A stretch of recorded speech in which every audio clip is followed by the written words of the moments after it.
Hi, good afternoon. Good afternoon, guys. Brilliant. Okay, so, some really lovely picture, money painted, future of work, travel will become easier. So I believe you, money, whatever you said, and life will be easier. Uh, I'm going to talk about something more specific to GCC, because I understand that 98% of the community here is GCC community. Uh, if I look at the blitzscaling, the theme, I'll just take two words, ambition and readiness. And just want to touch on that what can GCCs do to realize that, and how can you position GCCs here in a different way. So I'm going to start with a statement. And how many of you believe that this is a true statement? Okay. Yeah, just 20% of the hand. Guys, the reality is that India is the automation capital of the world. Yeah, so, and I'll tell you why. I'll share with you data, information. Do you know that there are 10 GCCs in India which have more than 2,000 bots in production? How many of you know that? Okay, all right. Good news is that all 10 of them are on Automation Anywhere platform, so that's brilliant. It gives me a great chance to kind of showcase that. We as a company, a little bit about us before I jump into it. So we are a proud Indian heritage company, set up in 2003 in Baroda, and came back to the country in 2016, and since then working extensively with GCCs. So extremely proud of our heritage here. This product truly is built in India for the world, and that's where many a times GCCs in India have a little bit of affinity for us, that we are giving an Indian product company an opportunity to kind of take it to the world. So that's a bit about us.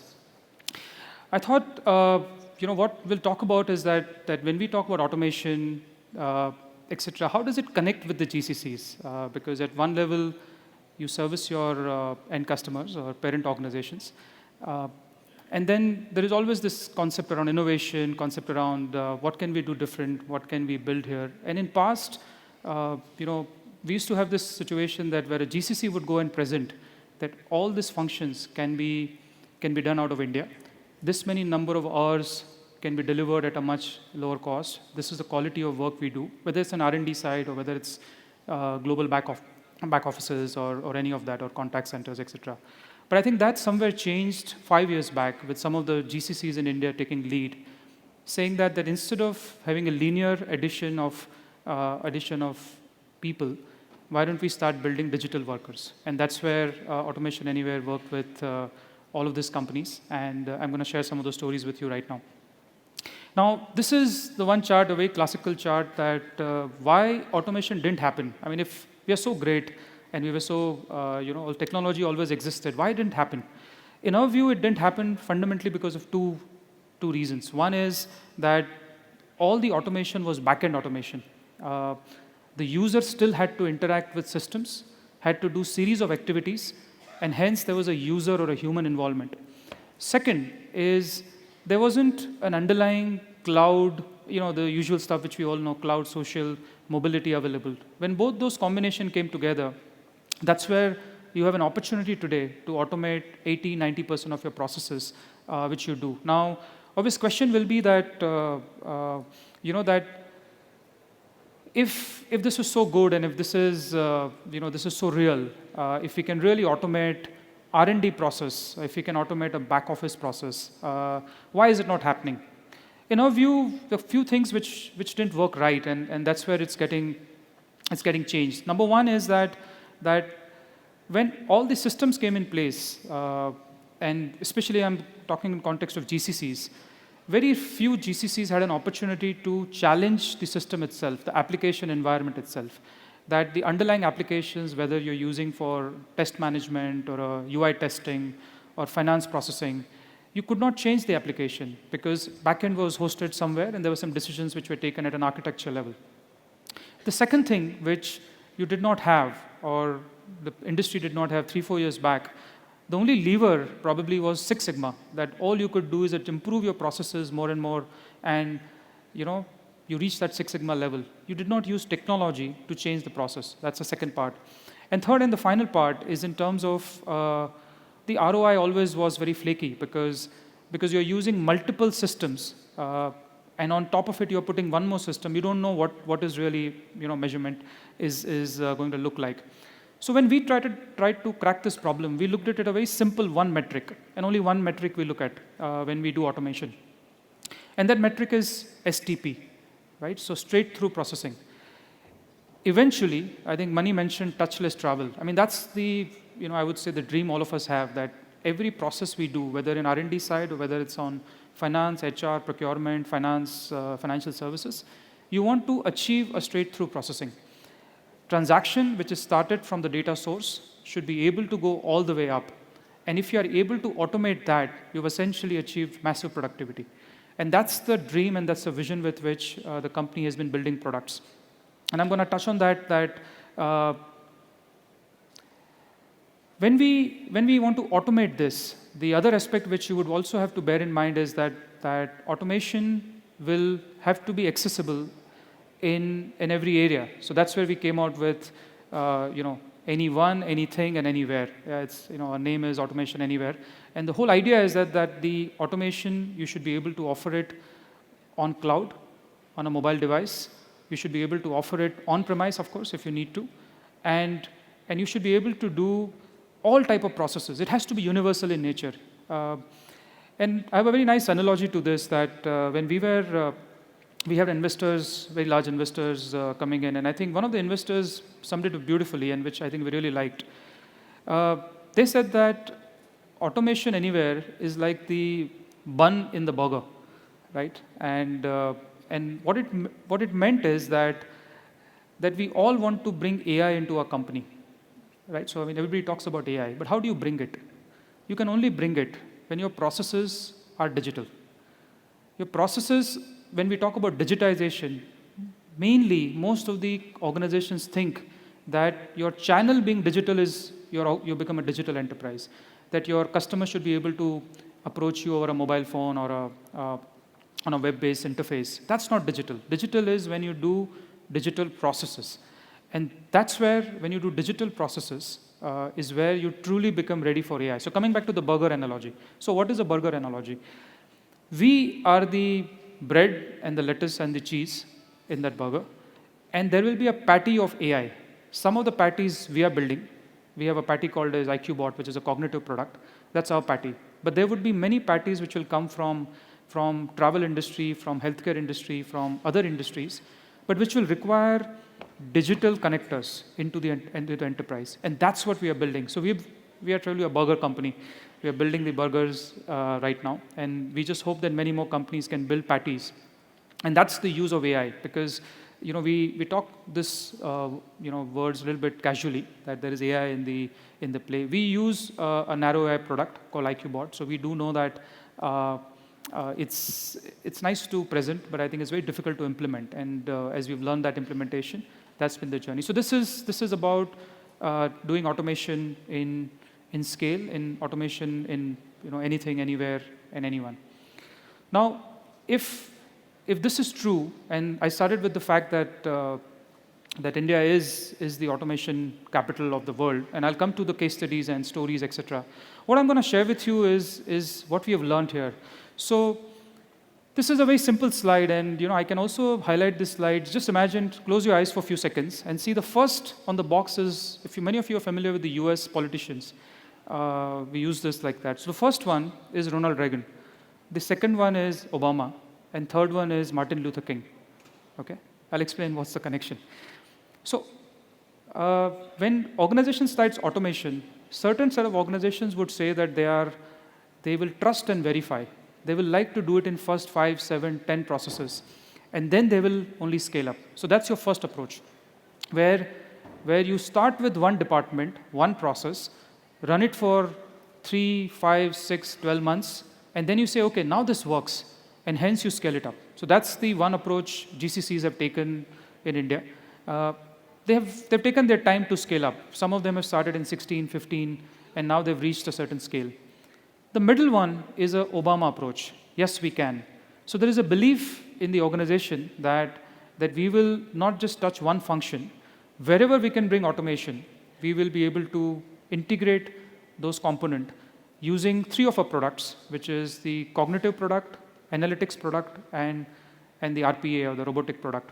And we can go after it in a scale. So there are companies in India which, many of GCCs, the largest financial services. In fact, I feel that almost all 10 of our customers, which are 1,500 or 2,000 plus bots, they all probably belong to that second category, where the leader, the GCC leader, and the leadership actually, more than an individual, the leadership takes a call that we will make significant value to our organization by taking this across the organization. So that's the second approach. A third is a little bit of a very, very imaginative approach, which is Martin Luther King approach, which is I have a dream. Now, that's a very tough one, because someone at the senior-most level in the organization, probably in GCC, this will have to be at your parent organization, a CEO or a chief digital officer, or somebody who says that 20% of my workforce will be digital worker in X years from now. We have few customers like that, and some of them also have very large GCC presence here, where they've said that by 2022, 8% or 10% of their workforce will be a digital worker. Now, what's a digital worker? That's a word I've been using. The way we see the world is a digital worker is a downloadable worker. Today, if you go to our website, you will find 15 digital workers. You can download those workers. Simplest of example is recruiter. What does a recruiter do in any company? You get the CVs, you sort those CVs, you set up interviews, you get feedback from the interviewer, and then you set the next process. Any company, any GCC, any industry, that's the same process everybody follows. So what we felt is that this is a common enough work. Why don't we build a digital worker? So we built a digital worker. We have built a digital worker for SAP user creator. We have built a digital worker for HR, benefit administration area, and so on and so forth. And we believe that many of our partners will start building more and more digital workers, which you can straight away deploy on your organization. And good news is today in India, you have at least 20 such GCCs which are deploying this in variety of areas. Now let me touch on areas. I understand that 50% of crowd probably has an R&D history or a background, and then probably 50% is GBS. Maybe I might be wrong, but still, just sticking to that. For those 50% of people on the GBS side, the kind of use cases we're seeing is exceptional. I won't talk about invoices and all. That's like very, very low-end stuff. But we have 2 GCCs, the biggest financial institute in the world. They use our bots to build PowerPoints, Visuals, and so on. Another financial institute does entire migration using our bots. So all the data migration, all the releases when happens globally, that happens using our bots. We have a manufacturing company here in Bangalore, which is moving from SAP ECC to S/4HANA, and that's again done using our bots. So what we are learning in India is the creative use of bots to just do set of activities which you could never do. My favorite example always is the Indian Navy example, or a Coast Guard example. Coast Guard in India monitors the vessels in the sea lane. And given the geopolitical situation, the threat to the nation from the sea route, and the vessels go in a designated sea lane. Moment a vessel steps out, even by 100 meters, 200 meters, it creates a set of triggers and alarms. Many a times this is involuntarily because of the wind, etc. The vessel can keep on moving in that direction. Indian Coast Guard captures this every day for every vessel in our sea lane on an ongoing basis. And they're using our bots to essentially create alerts that there's a defined path and there is a deviation from the defined path. You can essentially use it. So I guess I can go on and on. We have 12,000 such use cases. But some of these are examples which I can cite where companies are using those bots creatively other than just doing invoice processing and stuff like that. It's far, far more advanced than that. Let me come to the R&D side. So we've got few customers doing work in the R&D side. So things like visual UI testing, automated data management, or you're doing security, enforcement in AI API or a coding standard validation, test documentation. That's again big area. All of these areas are where you see that a bot, intelligent bot, can really work closely with you and then can deliver productivity benefits. Also, historical machine learning capabilities. So one of our product has ML capabilities on that, and then it builds on that. So I guess the point I'm making here is that India is the automation capital. There is many customers here which are using it at scale. 2,000, 1,000, 500 bots. Now, one would get a little bit alarmed by this number, saying that, oh, we are still 5, we have still 10 bots. I think the key lies in working with the right sort of partners and who can help you scale up from those 20, 30 to a 5,000, 1,000 kind of bots. So essentially, what I wanted to kind of sum it up in a few minutes is that there will be digital workers, and there are going to be digital workers in next 3 years. We believe there will be 3 million digital workers. We had kept a goal of 2 million digital workers by 2020. We are slightly behind. I think we'll achieve it by 2021 second quarter on that goal. But you get the sense and gist that we are moving in that direction where digital workers will be part of our day-to-day engagement, and they will work closely with us. How do you build it is left to you, and how you are able to creatively deploy them in your organization. I will end this with 2 more interesting kind of anecdotes from our learnings here in India. So we've had GCCs which are truly acting as the global center of excellence. And why is it that it's being done in India and not anywhere else? 2 reasons. One is obviously talent, which is the most obvious. Most of you know this, and I think all of you have those large talent availability here. But the second one, which is the ability to combine a business process or R&D process understanding, data understanding, and obviously the technology understanding. All 3 coming together, the space at which you can really build bots is unparalleled. No other country has this kind of I would say the right factors to allow you to build bots. And I think we are very happy and proud of that being an Indian heritage product company, we are kind of facilitating that. The second aspect which really amazes us is the IP which is being built here. You can look at bot like somebody who's helping me do a manual task, or you can just flip it completely and think like that you are building IP for the organization. One of our large equipment company has started building IP for. They are basically a largest telco company in the world. They lay fiber optic cables, and you go to any part of the world, the underlying below sea or below earth cables are from them, and they drive the internet, so to say. And today what they've done is that using a platform, they build a usable bot, which essentially goes to the maps of every country, can identify that if every time there is a change, there is a digging going to happen, there is some changes happening, the bot will be able to go and detect those impending changes and take a corrective action.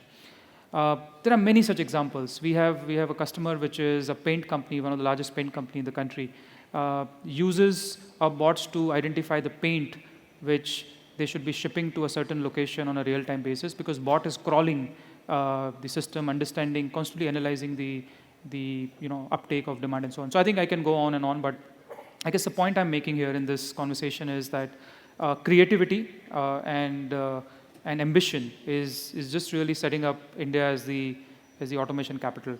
So I think what I like to do is that I like to invite Pari if he's on this thing. We jointly wanted to announce something for all of you, being the leaders in this space, and Zinnov being the prominent consulting organization, knowledge organization in this space.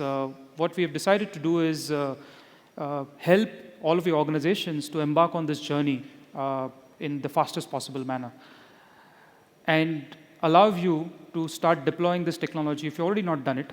If you've done it, then do it in areas like R&D, areas like operations, in a very, very short possible time. So maybe, Pari, over to you. Thanks, Milan.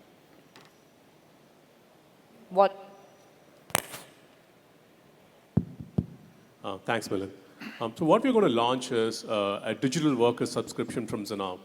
And what you will get from this, one is you get a good view on what are some of the global use cases which companies like you are using bots for. Second is we have a view on exactly your peers and best-in-class companies. What are some of the GCOEs, what Milan talked about, using 2,000 plus bots from India? What are the area they're driving in? How are they leading in those areas? Third is you will get actual bots in production, right? And that's why we are partnering with Automation Anywhere. It's licensed by Automation Anywhere. You get bots. It could be an IQ bots or RPA bots in production so that you can showcase. Fourth is about scaling. So how do you now take that bots you have built and create a new organization muscle and build a COE for RPA? And also have a view in terms of how to measure the KPI and the ROI for the bots you are building in India. And that becomes an example for the company, and they're able to replicate across the globe. So that's a fourth area. On top of it, for you to get handholdered, we have a set of analysts asked from Zinnov as part of that. So as you get stuck or any of those, so we can provide that insight and ensure that the whole process is frictionless. So the ambition for us is to see how India could be the automation capital. And this is just a small start, partnering with Automation Anywhere, using the experience they have gained working with GCOEs and bringing that in and rapidly scaling. Today, only 250 companies have some kind of automation initiative. There are 1,250, another 500 are going to come in. How every single of the companies, automation, the company should not think anywhere else except India for driving the automation initiative. So that's why we're launching. We're pretty excited about it. If you want to learn a little bit more, please drop by Zinnov booth or the Automation Anywhere booth to learn more. Yeah, I think I'll end this, thanks Pari. I'll end this with saying that China became the manufacturing capital because it was a government-pushed initiative. We firmly believe, we have 150 odd GCCs as our customers. We believe that every GCC in the country, not all of them necessarily might use Automation Anywhere, that's okay with us. I think, but as a nation, you will have to take lead. And the leadership here and the folks sitting here in this room probably will play that role. Go back to your parent organization and convince them that this is the place where we will scale up, we will build a COE, and we will drive the journey. We clearly believe that at 2021, out of our 3 million digital workers, we are aiming for 1.3 million to 1.4 million digital workers out of India. And you know, we would love to, along with Zinnov, would love to partner, engage with you. There is some kind of a proposition we have put forward, so if you get a chance to speak with any of our colleagues at the store or any of us, you know, happy to share more and get going. So all the best to make India the automation capital. Hope that when we meet 12 months from now, instead of 150 odd GCCs, there are 500 GCCs, which are scaling up at a significant level. So thank you very much, and thank you for your time. Thanks, Bill.